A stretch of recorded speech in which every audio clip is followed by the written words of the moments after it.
আসসালামু আলাইকুম। আমার পরিবারবর্গ আপনারা ভালো আছেন নি? আর আপনারা যদি ভালো না থান আই ভালো থাকতে পারিনি, কারণ আপনারা হলেন আর পরিবারের সদস্য। আপনাকে ভালা বুড়া খোঁজ খবর নেওয়ার দায়িত্ব আর থাকে। আর আপনারাও আই ভালো আছেন কিনা আর পরিবারের লগে থাকলে মোটামুটি জানতে পারবেন। তো আজ আসলে আমি মূলত ভিডিও গান করার কারণটা হলো আপনারা দেখতে পাচ্ছেন এই জায়গাটা নিয়ে আমি এখন ভিডিও করছিলাম প্রায় মনে মাসখানিক আগে। বাবু তখন কিন্তু ওই যে আপনারা দেখতেছেন ওখানে কিন্তু একটা হাক্কা ছিল, হাক্কা গ্রামের ভাষা হাক্কা কই আরি এনে হলো শাখা। এখানে এখন কাঠের ব্রিজ ছিল, কাঠের না সরি বাঁশের ব্রিজ ছিল, বাঁশের শাখা ছিল। এই বাঁশের শাখা দিয়ে আমি গাড়ি লইয়া বা আড়া চলা করছিলাম।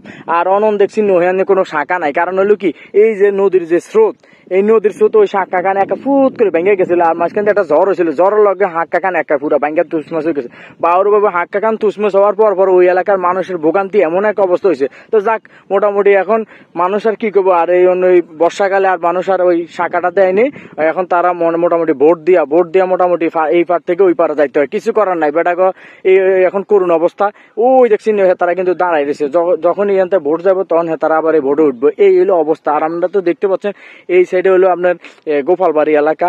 আর এটা হলো মূলত হলো কি এই জায়গাটা হলো আপনার সাভার আশুলিয়ার দামসোনা ইউনিয়ন। আর এই দামসোনা ইউনিয়নের খবর আপনারা মোটামুটি সবাই হক গলে জানেন, কারণ এই ইউনিয়ন থেকে একজন চেয়ারম্যান হয়েছে, একজন চেয়ারম্যান সরাসরি এমপি হয়ে গেছে, বিশাল ব্যবধানে এমপি হয়েছে। আর এমপি হয়েছে যে লোক কান হলো সম্ভবত ওনার নাম হলো সাইফুল ভাই সরাসরি এমপি হয়ে গেছে এই ইউনিয়নের ভোটের। মানে দামসোনা ইউনিয়ন বিশ্বে যদি করেন আল্লাহ গো আল্লাহ, এত বড় ইউনিয়ন। ও বাবা ইহান দিতে নতুন বাড়ি তো এলা দেখছেন সব ভেঙে গেছে। আপনারা তো সকলে সবাই জানেন যে এই ইউনিয়ন থেকে একজন সরাসরি এমপি হয়ে গেছে। বাবু হেতের কি কোপাল, হেতের পুরা কোপাল, একদম সান কোপাল বাবু। আর হাতে আগো মা দেখছেন কারে হেতারা হারাইছে মানে দেখছেন হেতের হারানে, দেখছেন হেতের নুরাজং নাম করা। তারপর হলো ডক্টর এনাম, যে হলো প্রতিমন্ত্রী, দুর্যোগ প্রতিমন্ত্রী ছিল এনাম মেডিকেলের, ওনারে হারাইয়া মা হেতে সরাসরি একদম এমপি হয়ে গেছে। জানি না এই এলাকার ইউনিয়নটা দামসোনা ইউনিয়নটা বিশ্বাস যদি করেন অনেক বড় বাবু এত বড় ইউনিয়ন আর মনে হয় আইয়া দেইনি, কারণ দামসোনা ইউনিয়ন ঘুরতে শেষ। ওরে বাবা এত বড় ইউনিয়ন। তো যাক, দিন শেষে হেতার জন্য শুভকামনা আর দোয়া করে হেতে যেন এই দামসোনা ইউনিয়নের বাসী অথবা এই পুরো সাভার থানার জন্য যেন হেতে যেন ভালো কাজ করে, হেতের জন্য শুভকামনা। কারণ হেতে হইলো এই এলাকার মানুষের স্পন্দন। দিন শেষে হেতে যেন এই এলাকার মানুষের গরিব দুঃখী মানুষের এই যে ভোগান্তি, এই অবস্থা, এখানে যদি একটা ব্রিজ করে দেয় তাহলে ওই এলাকার মানুষ মোটামুটি চলাফেরা করতে পারবে। বিশ্বাস যদি কোনো ওই দেখছেন হেতারা দাঁড়াই রয়েছে, এই কতক্ষণে টলার আইব আর কতক্ষণে হেতারা এই টলার দিয়া পার হইয়া এই পার থেকে ওই পারে যাইব ভাই।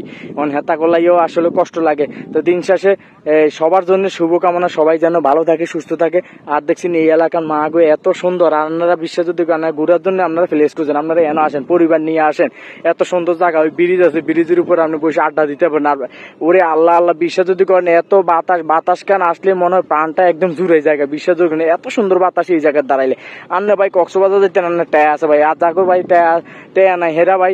যারা এই এলাকার মানুষ আছে ভাই সাভার এই জায়গা নাই, এই জায়গা পছন্দ করেন, পছন্দ করলে মোটামুটি আপনার কাছে ভালো লাগবে। বাতাস এতটা সুন্দর বাতাস, ওরে বাবা প্রাণটা পুরা জুড়াই দিতেছে। দেখছি নেতারা এই যে ফ্যামিলি বোরকা পরা, এই পরা সেই পরা, সবাই মোটামুটি আলহামদুলিল্লাহ এখানে আসে একটু বাতাস খাওয়ার জন্য। পরিবার নিয়ে আপনি ঘুরতে আসেন, এখানে আসেন, আশেপাশের একটু নিরিবিলি জায়গা মানুষ খুঁজতে চায়। আর নিরিবিলি জায়গাটা হলো এখানে মানে বিশ্বাসযোগ্য, এতটা সুন্দর বাতাসটা একদম চারিদিকে বাতাসটা যখন গায়ে লাগে মনে হয় যে এনতে আর যাইতাম না, আগে এনা এখন ছোট্ট এখন কুড়িঘর বাঁধে এনে থাকতাম, এমন একটা পরিস্থিতি। ভালোই লাগে। তো দিন শেষে আসলে সবাই সবার জন্য দোয়া করবেন। আর হলো আপনারা আর প্রতি একটু ভালোবাসেন, আর পরিবারটা আছে আন্নগুলোকে, আর পরিবারটার জন্য একটু দোয়া করেন। আর আপনারা যদি আর পরিবারটারে ভালো না বাসেন তাহলে আর পরিবারটার সামনের দিকে যাইতে পারবো না। আপনারা আর পরিবারটাকে একটু লাইক শেয়ার কমেন্টের মধ্যে একটু কমেন্ট করেন। আর কমেন্টের মধ্যে এই জায়গাখান কেমন একটু জানাইয়েন। আলহামদুলিল্লাহ আমি দোয়া করি আপনারাও ভালো থাকেন, আর আপনারাও আর জন্য দোয়া করেন। এই হলো দিন শেষে এটাই আপনার কাছে আমার চাওয়া পাওয়া।